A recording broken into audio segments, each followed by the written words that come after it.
হলেন, জগৎ সংসার তো অনাথের মতো হয়ে পড়ার কথা। সত্যি জগৎ সংসার অনাথের মতো হয়ে পড়েছিল। দেবী, হিমালয় রাজ বুঝি তখনই আপনাকে কন্যারূপে পেতে চাইলেন? হ্যাঁ দেবী কমলা, পিতা হিমালয় রাজ কঠোর তপস্যা শুরু করলেন। এই সময়ই জগৎ রক্ষার কারণে আমি জন্মগ্রহণ করলাম শৈলপুত্রী রূপে। আমার নবদুর্গা রূপের প্রথম রূপ হলো শৈলপুত্রী।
হে শৈলপুত্রী, প্রণাম দেব।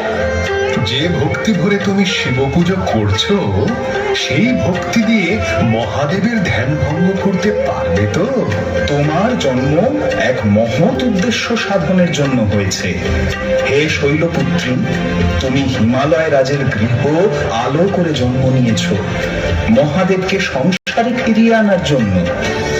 যতক্ষণ না তুমি উদ্দেশ্য সাধন করতে পারছো, ততক্ষণ জগৎ সংসার চরম বিপদগ্রস্ত হয়ে থাকবে।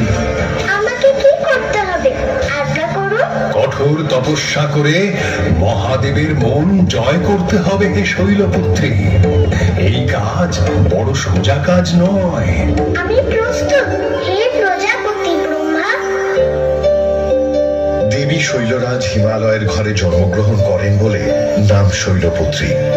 এই রূপে দেবীর বাঁ হাতে থাকে প্রস্ফুটিত পদ্মফুল, ডান হাতে ত্রিশূল, দেবীর বাহন বৃষ। তোমরা কেন এত পরিশ্রম করছো বলো তো? এতে পরিশ্রমের কি আছে দেবী?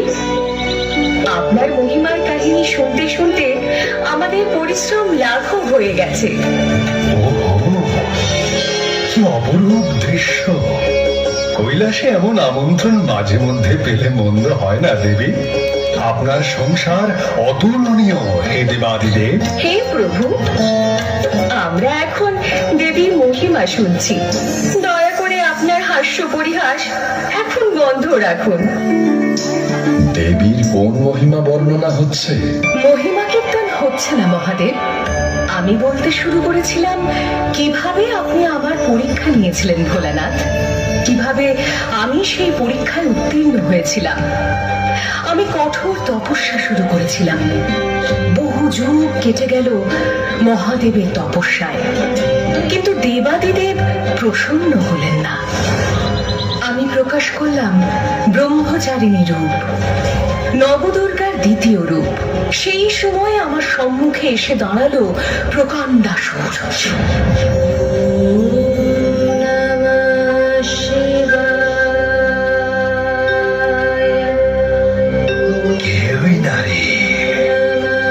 রূপ নিয়ে তপস্যায় দিন কাটাচ্ছে, ওই নারী আমাকে মুগ্ধ করেছে।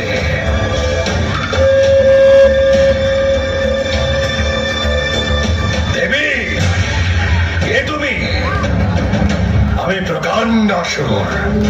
এই ক্লেশের জীবন তোমার জন্য নয়, তুমি আমাকে ভজনা করো। আমার প্রাসাদের রানী হয়ে থাকবে তুমি। এই শিব মন্ত্র জপ করে কেন নিজের যৌবন নষ্ট করছো?